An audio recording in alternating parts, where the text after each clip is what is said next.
Fala pessoal, beleza? E aí pessoal, fiz uma sequência de vídeos aí mostrando alguns fornecedores que vendem produtos falsificados, mas eu tenho que explicar para vocês também como a gente pode analisar o transistor e verificar se ele realmente atende a nossa necessidade ou não. Então a falsificação atrapalha aí muito, a gente sabe disso, mas também temos outros fatores que ultrapassam os limites ou são menores que o desejado, e com isso a gente tem produtos, né, no meu caso amplificador, com alguns erros de projeto que é baseado no tipo de transistor que a gente usa. O que eu quero dizer com isso é o seguinte, que além da falsificação, nós temos outros problemas, que são o problema de refúgio de transistores, que são vendidos na praça, são vendidos com preços inferiores. É evidente que a gente não pode comparar um técnico com uma empresa que produz amplificador.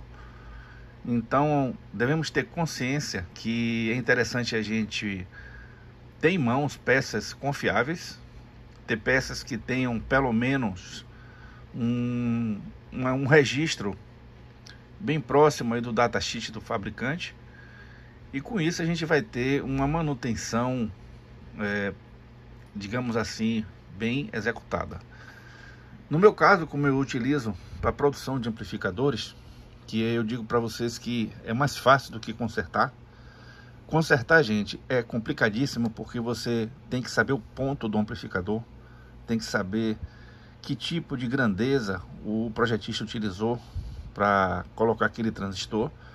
E normalmente, por ser às vezes um amplificador mais antigo, a gente tenta substituir esses transistores. Então eu vou passar para vocês a minha experiência e como eu faço aqui para avaliar um lote de transistores ou um transistor que a gente compre para avaliar o vendedor.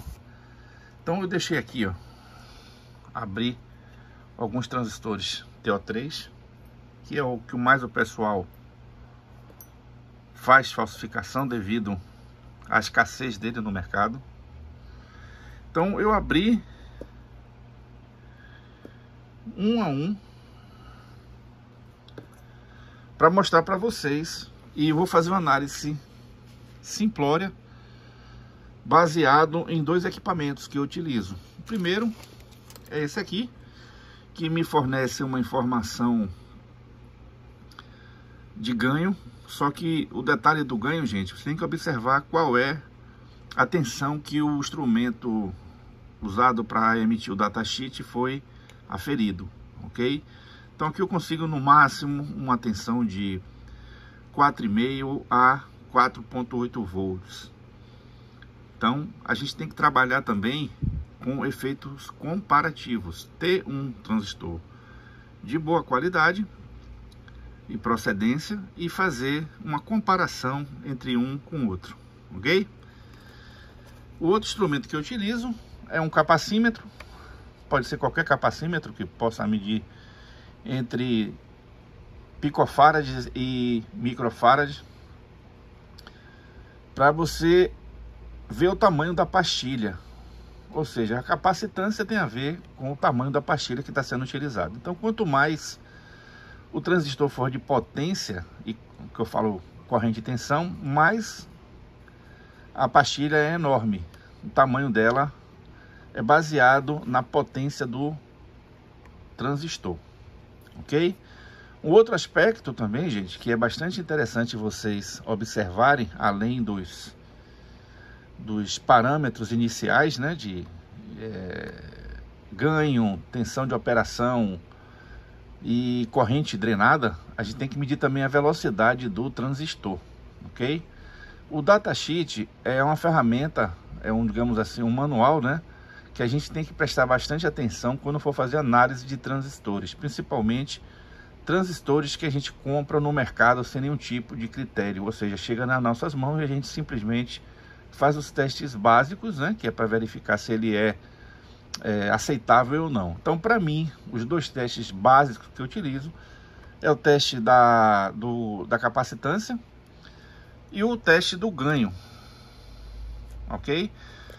Aí me pergunta, você faz o teste de tensão? Faço quando eu tenho um transistor duvidoso, ou seja, ele tem um ganho dentro, um ganho aceitável, eu tenho uma capacitância aceitável, mas eu preciso medir ele, verificar qual a tensão que eu posso trabalhar com ele. Então, normalmente, que a turma, os mais ousados falsificadores de transistores fazem, é pegar um transistor inferior, digamos assim, pega um 2N3055, que tem uma corrente até de 15 amperes e tem uma tensão de operação a 60 volts, pega a pastilha e coloca numa pastilha de um 2N, um MJ15003, ok? Esse aqui é a imagem de um 2N15003.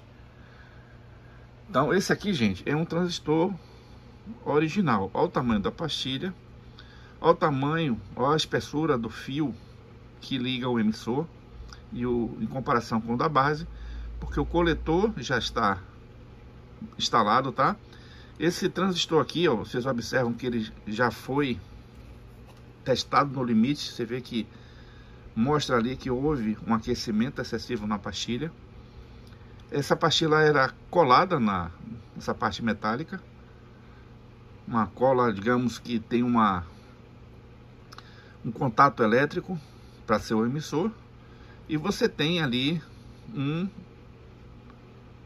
os conectores da base, né, que é esse mais finos, e do emissor, que é esse mais grosso. Então esse transistor aqui, ele tá bom, mas ele tá adulterado. Por quê? Porque eu já infringi uma corrente e uma tensão superior a que ele pode aceitar. Ele suportou, porque ele é um transistor de boa qualidade, ok? Então vamos lá fazer uma verificação desse transistor aqui, tá? Vou mostrar para vocês. Vou botar aqui o nosso emissor, né? Que tanto faz que o multiteste ele detecta a pinagem. Vou usar esse aqui na base, que tá mais... Deixa eu botar logo esse preto. Então, gente, eu vou fazer esse teste aqui com essa pastilha.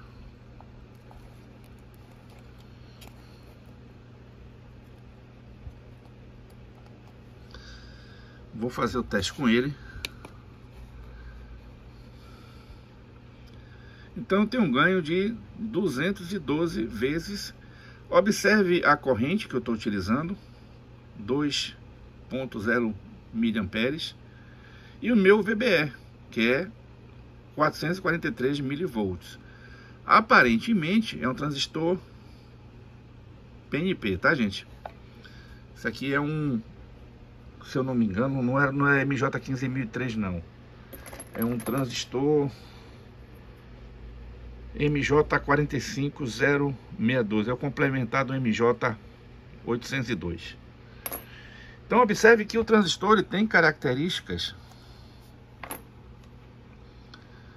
que atende à especificação do fabricante. Então por isso que eu, após submeter a ele a grandezas excessivas, né, de tensão e corrente, ele modificou a sua estrutura. É o que acontece com a maioria dos transistores que são instalados em amplificadores de potência e que são reaproveitados. Ou seja, você pega um transistor que mudou as características devido à temperatura, corrente e tensão, e você troca por um novo, e você pode observar que o novo ele vai tender a durar mais, e o velho, por estar já sacrificado, ele vai tender a queimar, ou seja, seu trabalho em pouco tempo vai embora. Então é por isso que eu sempre recomendo substituir todos os transistores de saídas e evitar reutilizar esses transistores aqui. que isso aqui é sinal que você vai ter problemas futuros, ok? Muitos técnicos adoram aproveitar transistores usados, sendo que esses transistores têm que estar com o par casado, ou seja, do mesmo lote ou do mesma especificação, e com isso você pode reutilizá-los, contanto que a diferença não seja abrupta. O que acontece hoje é que o mercado de venda de componentes se tornou um mercado nocivo para o técnico, e o investimento, gente, é alto. Comprar transistores para deixar em estoque é alto. E o outro problema é a confiabilidade no transistor. Então, os técnicos têm que se virar nos 30 mesmo. Às vezes você pegar transistores que já foram utilizados e utilizar para manutencionar outro tipo de equipamento, atende até melhor do que você substituir por novos. Sabendo que os novos às vezes não têm boa procedência. Sendo novos com boa procedência, é evidente que o novo vai ser melhor. Mas nunca façam aquela salada de transistores, principalmente na etapa de saída. Então eu mostrei para vocês aqui o tamanho da pastilha. Então observe o mesmo transistor, só que esse aqui é falsificado. Foi o que ele fez aqui, ó. Ele pegou um transistor. Deixa eu pegar aqui, tentar mostrar para vocês. Esse aqui é MJ15004. É um transistor que tem uma corrente superior a essa. Olha o tamanho da pastilha. Você sabe o que tem aqui dentro? Um transistor tipo chip 42. Então aqui dentro tem um chip de um chip 42 que o cara vende para você como MJ15004, carimbadão, esse aqui que a gente chama. Então se você passar aqui um produto químico, um thinner, ele vai limpar aqui completamente o que está escrito, tá? Então isso aqui é o que acontece na maioria dos casos de falsificação de transistores. O cara chega lá, tem um lote de transistores refúgio, né? Que lhe dão o aspecto vendável, né? Então ele vende essa pastilhazinha que tá ali dentro. E chega o cara, o falsificador, né? O fabricante falsificador, que monta essa pastilha no seu transistor e com isso sai vendendo aí por o Deus dará. Então o que acontece? O cara pega um lote desse e chega pro fornecedor e diz: ó, fulano, você precisa vender por um preço X para obter o lucro. Então você observe que o valor é bem mais abaixo do que um transistor original. Aí a pergunta que não quer calar: o vendedor, ele tem a obrigação de saber que o transistor é falsificado ou não? Aí eu digo para vocês: tem. Porque ele, como vendedor, ele tem uma clientela. E se a clientela começar a duvidar desse vendedor, não vai comprar mais na mão desse cara. Então ele vai começar a pulverizar. É o que acontece muito no Mercado Livre, onde pelo valor você não faz nem questão de brigar com esse cara, simplesmente você fica puto com ele, mas ele já obteve o lucro na venda da peça. Então quem trabalha com quantidade é mais difícil de ter problemas de pirataria, porque você vai comprar na mão de pessoas que vão te fornecer uma certa quantidade. E normalmente as pessoas que vendem falsificado, ele não tem muita quantidade, porque é pulverizado no mercado. Tipo a Santa Efigênia mesmo, você tem bons vendedores, você tem médios vendedores, mas todos os vendedores têm produtos falsificados, ok? Eles não podem, às vezes, se dar o luxo de escolher. Cabe a honestidade do vendedor informar você: ó, esse aqui é um produto original de primeira linha e esse aqui é um produto de segunda linha. Então você compra se você quiser. Você não está sendo enganado porque está sendo avisado. Mas em muitos casos ocorre isso aqui, ó. Esse aqui, gente, é um complementar do 2N3055 MJ2955. Na verdade, esse transistor, gente, ele... Tá vendo aquela pastilha ali? Deve ser uma pastilha de um BD140, ok? Um BD138. Ela não obedece ao critério da tensão nem da corrente. Mas é um transistor que tem um ganho alto. Então é sinal que é um transistor de pequena pastilha. A gente verifica, inclusive, pelo efeito capacitivo. Você detecta esse tipo de pastilha. E também a parte da tensão de operação. Então eu estou mostrando para vocês aqui, ó. Isso aqui, ó, é vendido com frequência no AliExpress. Então, gente, o AliExpress, eles não estão nem aí o que você está comprando. O que ele quer é lhe vender. Depois, são um outro tipo de ação que você tem que tomar. Infelizmente, como eles estão lá fora, você fica refém desse vendedor. Eu não gosto de comprar transistores no AliExpress. Não gosto porque é muito difícil você encontrar um vendedor honesto que vai lhe dar um bom produto. Já encontrei sim, tem. Agora você tem que garipar e correr o risco. Então, como é que eu faço para fazer a compra em um lote do AliExpress? Primeiro eu compro um pequeno lote, o cara manda, eu testo.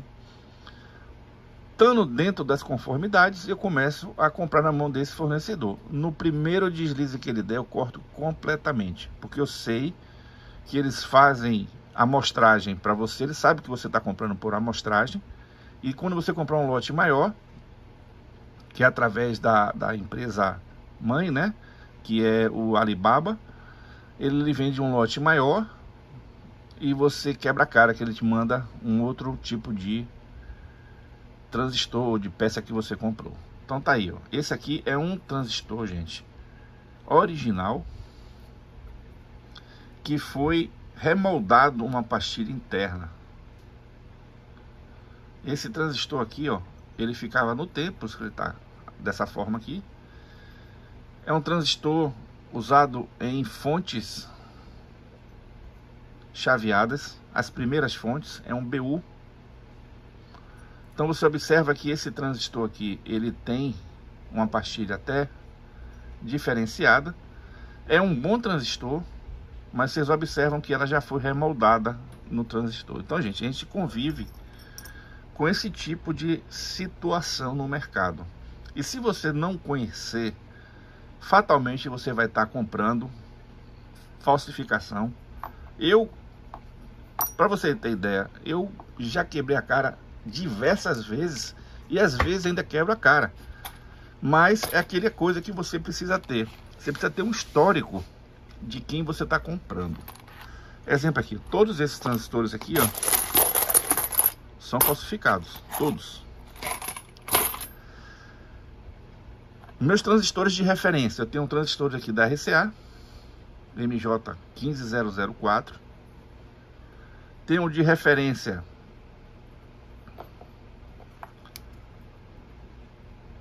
esse aqui da Fairchild 2N3055 de referência. Tenho o MJ2955 de referência. E tenho os o MJ15003 como referência. Então todos originais, retirados de equipamentos, de amplificadores, que eu substituí. Eu não utilizo, não reutilizo esse tipo de componente, é simplesmente para ter uma aferição com o que eu compro. E com isso eu tenho aqui os lotes que eu faço os testes. Esses são transistores que foram testados e não foram passados no teste. E eu de forma alguma vou utilizá-los em nenhuma montagem que eu faça de amplificador, que eu vou passar para vocês agora. Vocês vão compreender o porquê que eu não utilizo. Transistores dessa natureza, da Sanke originais, foram retirados aí de um PA800.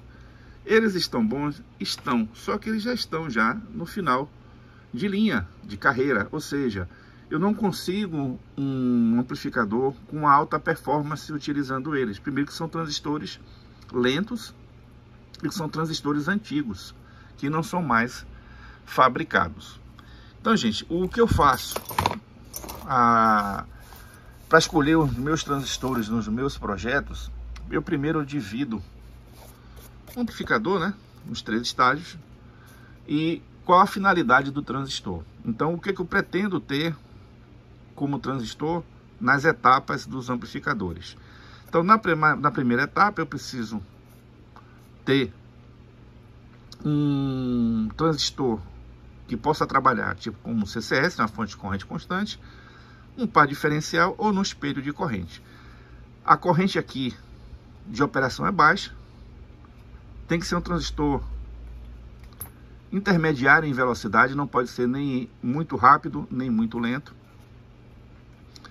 Na segunda etapa, onde tem também fonte de corrente constante, tem um amplificador de tensão e tem espelho de corrente, eu preciso um potencial maior, porque é aqui que eu tenho um ganho de tensão, é aqui que ocorre praticamente o ganho total do amplificador, né? Aqui é muito pouco, aqui o maior ganho, aqui também é um ganho unitário, muito pouco também.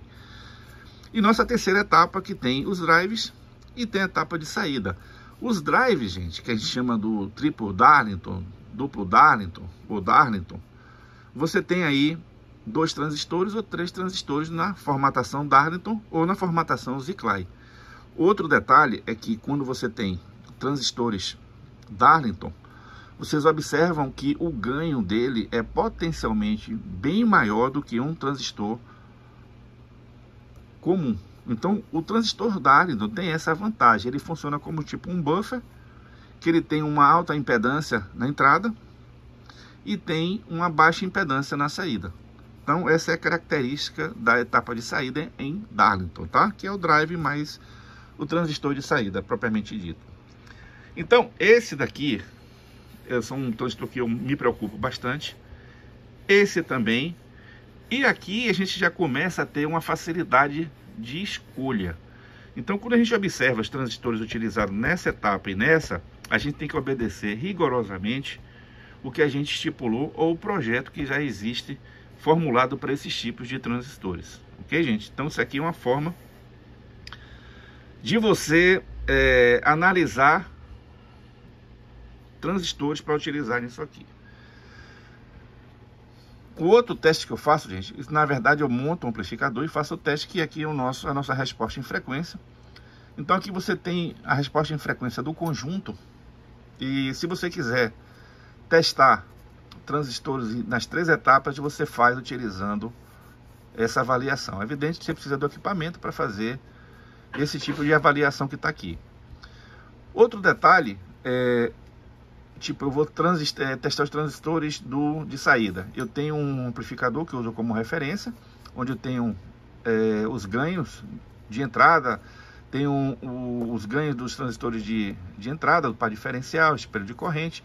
Eu sei os ganhos, o ganho da etapa seguinte, que é o nosso VAS, e vou testar os transistores de saída e fazer a escolha, que é justamente a parte mais cara, que é o transistor que tem maior custo, e onde a gente deve se pegar mais. Claro que a gente tem que saber essa parte. Normalmente essas partes aqui dão um pouco de defeito em relação a transistores de saídas. Então ela tem que ser observada? Tem. Mas para você fazer uma boa escolha de transistor de saída, você tem que observar esses critérios aqui, que é a resposta de frequência. Ok? Sei que muitos técnicos não têm condições de fazer esse teste por falta do equipamento. Mas vamos lá, vou dar um exemplo para você. Eu peguei um amplificador qualquer, né? E fiz a análise do velocidade do transistor, né, que ele vem marcando no datasheet, que é 3 MHz, e vou analisar o slew rate, que é a taxa de variação da tensão por unidade de tempo, né, que no caso aqui a gente utiliza volt por microsegundo. Um exemplo aqui, ó, eu tenho um transistor X, que eu não vou dizer qual é a marcação dele. Eu sei que ele tem uma velocidade de 2 volts por microsegundo, e eu quero saber qual o ganho máximo que eu posso obter nesse transistor. Então, eu analisei o transistor, verifiquei a curva dele e fiz uma análise do slew rate, Então eu fiz aqui as contas, achei que eu posso ter 40 vezes mais, ou seja, um ganho de 40 que eu posso ter nesse transistor. Então isso é um fator que a gente utiliza para escolher os transistores de saída. Então, gente, é um assunto muito vasto. Se a gente for parar para estudar isso aqui a fundo, a gente vai levar aí alguns meses. É um assunto gostoso de se trabalhar, principalmente quando você desenvolve produtos. Mas para o técnico, gente, eu digo para vocês, ó, dever de casa, ter um bom capacímetro e um bom testador para você ter um efeito comparativo. E ter um arsenal de transistores originais para fazer uma aferição com o que você compra. Com isso você evita muita perda de grana e de tempo, ok? Então é isso aí, pessoal. Um grande abraço. Se vocês gostarem do vídeo, dá aquele like para ajudar o canal. E vamos trabalhando, pessoal, aí firme e forte para que a gente possa conseguir os nossos objetivos, né? Então vamos lá. Aquele abraço, pessoal.